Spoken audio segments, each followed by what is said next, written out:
মমতা বন্দ্যোপাধ্যায় তো কলকাতার মানুষ থেকে তো প্রকাশ্য বলছে গরিব মানুষ গরিবই টাকা দাও। তো বলবেন, তাকে আপনারা বলছেন আগামীতে তাকে সুযোগ দেবেন কি দেবেন না। আমি বারবার একটা কথা সাধারণ মানুষকে বলে এসেছি, 1000 টাকা 1200 টাকা আপনার বাড়িতে দিচ্ছে, কিন্তু সপ্তাহ শেষে আপনার কাছ থেকে কত টাকা উসুল করছে এটা বুঝতে পারছেন না। নিত্য প্রয়োজনীয় জিনিসের তেলের সরিষার তেলের দাম কোথায়, পেঁয়াজের দাম কোথায়, সবজির ফলমূলের দাম দেখুন কোথায় পৌঁছাচ্ছে, কিন্তু যে চাষি চাষ করছে সে কিন্তু সেই অর্থে টাকা পাচ্ছে না। মধ্যখানে দালাল ভুইপোড়ারা টাকা নিয়ে জালে জড়িয়ে যাবে না। পঞ্চায়েত নির্বাচনের সময় অনেক পুলিশ অনেক রকম ব্যবহার করেছে, তাদেরকে একে এক করে কলকাতা হাইকোর্টে আমরা টেনে নিয়ে আসছি, আইনের মাধ্যমে সবটাকে জব্দ করবো যারা অন্যায়। কলকাতা হাইকোর্টে আবু সিদ্দিকীর বিচারে একের পর এক ডেট। দেখুন, আমরা নির্দিষ্ট একটা টাইম পর্যন্ত অপেক্ষা করছি এবং আপনাদেরকে জানিয়ে রাখি, লোয়ার কোর্টে যদি বিচার না আমার মনের মতো না হয়, সেটাকে চ্যালেঞ্জ করে যেমন আমরা ডিস্ট্রিক্ট কোর্টে যেতে পারি, জজ কোর্টে যেতে পারি, ঠিক একইভাবে জজ কোর্ট কোনো একটা অর্ডার দিয়েছে, সেটাকে আমাদের হয়তো আমার মনের মতো হচ্ছে না, সেটাকে আমরা চ্যালেঞ্জ করে হাইকোর্টে যেতে পারি। হাইকোর্টে এই ধরনের কোনো অর্ডার যদি আমার না মনে হচ্ছে যে আমার পক্ষে আসেনি, সেটাকে চ্যালেঞ্জ করে সুপ্রিম কোর্টে যেতে পারি। তো যেটা বলছেন একের পর এক ডেটটা বলছেন, আমরা কয়েকটা দিন অপেক্ষা করছি। এর জন্য আমাদের যারা লিগ্যাল অ্যাডভাইজার যারা আছেন, অ্যাডভাইস যারা দেন, তাদের সাথে কথা বলছি, প্রয়োজনে আমরা সর্বোচ্চ ন্যায়ালয়ে যাব। কিন্তু সাথে এটা বলে রাখি, যারা আবু সিদ্দিককে, যারা হালদারকে যারা খুন করেছেন বা যারা এই অন্যায় করেছেন, তাদের কিন্তু এক ইঞ্চি ছাড় নাই। এবারে আবু সিদ্দিকের পরে মালদা জেলাতে এক আইএসএফ কর্মীকে বেধড়কভাবে পুলিশ মারধর করে, তিনি হাঁটতে পারছেন না, এমনটাই কিন্তু ভিডিওর মধ্যে দেখা যাচ্ছে। সেটা আবু সিদ্দিকের স্টাইলে মারধর করা হয়েছে। তাহলে কি এক একটা থানাতে এই রাজ্যের পুলিশ মন্ত্রী মমতা বন্দ্যোপাধ্যায়, সেই রাজ্যে তাহলে কি আরএসএস ঢুকে গিয়েছে থানাতে? দেখুন, কে কোথা ঢুকেছে নতুন করে আর বলতে লাগবে না, কারণ 2011 সালের আগে পশ্চিমবাংলায় আরএসএস এর সদস্য সংখ্যা থেকে শুরু করে সংগঠনের সংখ্যা যেটা ছিল তার কয়েক হাজার গুণ বৃদ্ধি পেয়েছে এই 11-12 বছরের তৃণমূলের আমলে। সেটা নতুন করে বলতে লাগে না। তারপরেও বলবো, পুলিশের কয়েকটা অফিসার যদি অন্যায় করে, সমস্ত পুলিশ প্রশাসনকে আমরা কোনোদিন দায়ী করতে পারি না, পারবো না, কিন্তু যারা এই অন্যায় করছে তাদেরকে আমরা ছেড়ে কথা বলবো না। আমরা বিচার ব্যবস্থা, আইনের প্রতি ভরসা রাখি। মমতা ব্যানার্জি যদি তাদেরকে আড়াল করতে চায়, তাদের বিরুদ্ধে কী ব্যবস্থা গ্রহণ করা যায় আইনের মাধ্যমে, সেটা আমরা করব। দ্রুত কি পদক্ষেপ নিতে চলেছে? একাধিক থানাতে আমরা দেখছি এইভাবে মারধর করা হচ্ছে আইএসএফ কর্মীদের, বারংবার পুলিশরাই বলছে আবু সিদ্দিকের মতন হাল করা হবে যদি বেশি লাফালাফি করা হয়। দেখুন, ওরা অনেক কিছু বলবে, এখন যারা জালে জড়িয়ে যাবে না।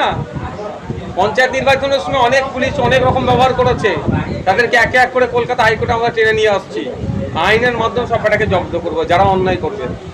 আবু সিদ্দিকীর সাথে সাথে এবার কলকাতা হাইকোর্টে আনিস খানের চর্চা হচ্ছে, কি বলবেন? আজকে আনিস খানের জন্মদিন, সেই জন্য আরও বেশি হয়তো আপনারা চর্চা করছেন।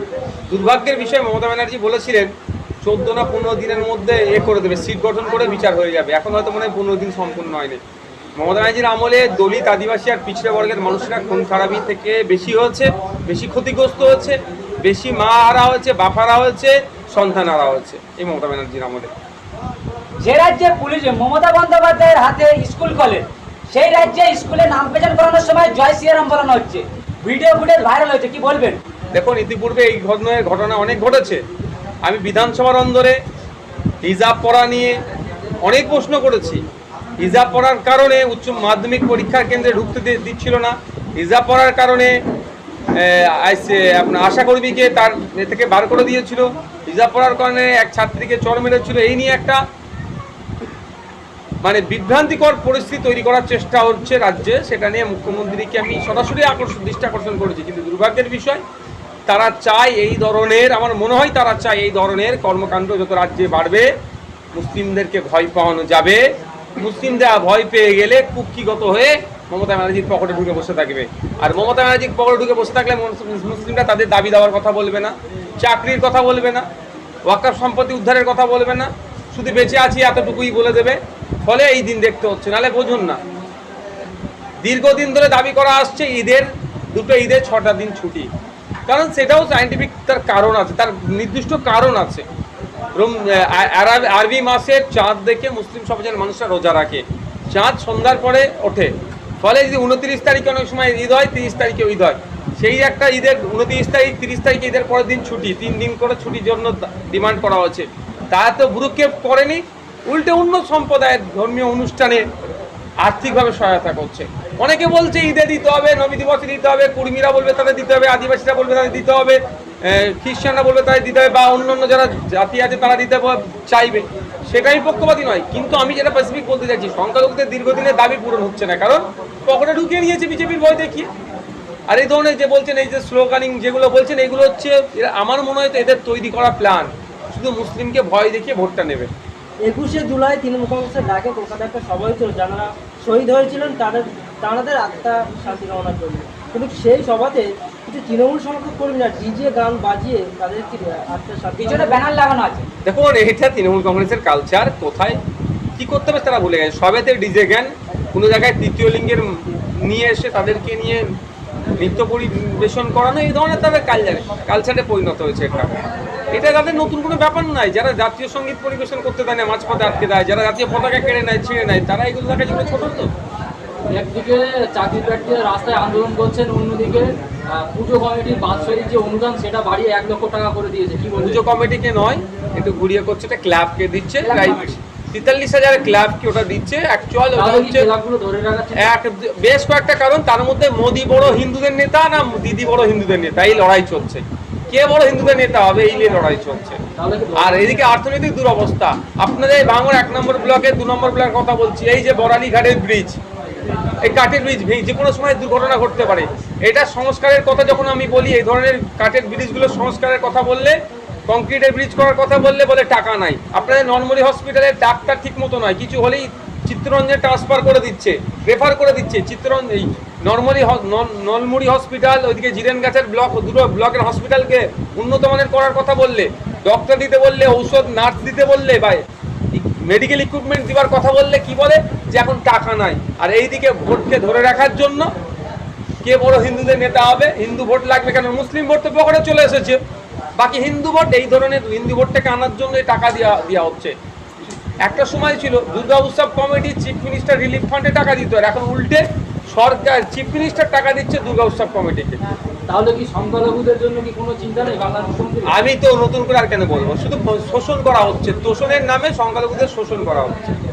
মমতা বন্দ্যোপাধ্যায়ের মুখে বারংবার বুলি ফোটে যে বিজেপি চলে আসবে। সেই রাজ্যে মমতা বন্দ্যোপাধ্যায়ের এরিয়ায় যেসব স্কুল আছে, কলেজ আছে, সেই স্কুলে নাম প্রেজেন্ট করানো হচ্ছে, জয় শ্রীরাম বলতে বলছে। তাহলে কি বলবেন, এটা মমতা বন্দ্যোপাধ্যায় বা বিজেপির সঙ্গে কোনো সেটিং আছে? বিজেপি চলে আসবে নয়, মমতা ব্যানার্জি বিজেপিকে ফ্রন্টে নিয়ে এসে লড়াই করবো বলেছিল, ভুলে যাচ্ছেন না। মমতা ব্যানার্জি চাইবে এই রাজ্যে বিজেপি শক্তিশালী থাকুক, কারণ বিজেপি শক্তিশালী থাকলে বিজেপির ভয় দেখিয়ে 30% মুসলিম ভোটকে সহজেই পেয়ে যাবে। আর এই শুধুমাত্র 30% মুসলিম ভোট নয়, প্রায় 100টা সিট, 100টার অধিক সিটে মুসলিম ভোট ফ্যাক্টর হয়, হার জিতের ক্ষেত্রে ফ্যাক্টর হয়। তাহলে বিজেপির ভয় দেখালেই তাহলে মুসলিমরা অন্য কোনো জায়গায় যাবে না, ভোটটা পকেটে রাখবে, মুসলমানদের পকেটে ভরে নেবো, উন্নয়ন তো দূরের কথা, মাতাল বানাবো। আমি ভাঙড়ের কথা বলছি, বারবার আমি বিধানসভায় দাঁড়িয়ে ভাঙড়ের শিক্ষা, স্বাস্থ্য, কর্মসংস্থানের জন্য বারবার ডিমান্ড করছি। 1998 সালে একটা কলেজ হয়েছিল ভাঙড়ে, মহিলা কলেজের জন্য বলছি, হিমঘরের কথা বলছি, সেক্ষেত্রে কোনো ভ্রুক্ষেপ করছে না। কিন্তু খোঁজ নিয়ে দেখুন, এই 12-13 বছরে ভাঙড়ে মদের দোকান কিভাবে বৃদ্ধি পেয়েছে। সারা রাজ্যে 21,000 মদের দোকান করেছে মমতা ব্যানার্জি, কিন্তু 21,000 শিক্ষা প্রতিষ্ঠান করেনি। ভাঙড় বিধানসভা একেবারে যে জাউলগাছি অঞ্চলে বসে আছে, এই অঞ্চলে 6টা বুথ বিজেপি জিতেছে, 8টা বুথ আইএসএফ কর্মীদেরকে বেধড়কভাবে তৃণমূলরা হামলা করছে, পুলিশের নির্যাতন হচ্ছে, কিন্তু বিজেপিদের উপরে সেভাবে হচ্ছে না। তাহলে সেটিং এর জন্যই কি? সেটা তো নতুন করে বলতে লাগবে না, শুধু বিজেপি কেন বলছেন, আরো দল তো ভাঙড়ে আছে, তাদের উপর অত্যাচার হচ্ছে না, শুধু আইএসএফ এর উপর হচ্ছে। ভাইজান, যারা গরিব মানুষ, নানা দিন খাওয়া মানুষ, আইএসএফ কি তাহলে বলো, এই বাংলাতে যেভাবে মালামালের দাম বাড়ছে, বিশেষ করে আলুর দাম, সাধারণ মানুষ কোথায় যাচ্ছে? আমি বারবার একটা কথা সাধারণ মানুষকে বলে এসেছি, 1000 টাকা 1200 টাকা আপনার বাড়িতে দিচ্ছে, কিন্তু সপ্তাহ শেষে আপনার কাছ থেকে কত টাকা উসুল করছে বুঝতে পারছেন না। নিত্য প্রয়োজনীয় জিনিসের তেলের, সরিষার তেলের দাম কোথায়, পেঁয়াজের দাম কোথায়, সবজির ফলমূলের দাম দেখুন কোথায় পৌঁছাচ্ছে, কিন্তু যে চাষি চাষ করছে সে কিন্তু সেই অর্থে টাকা পাচ্ছে না।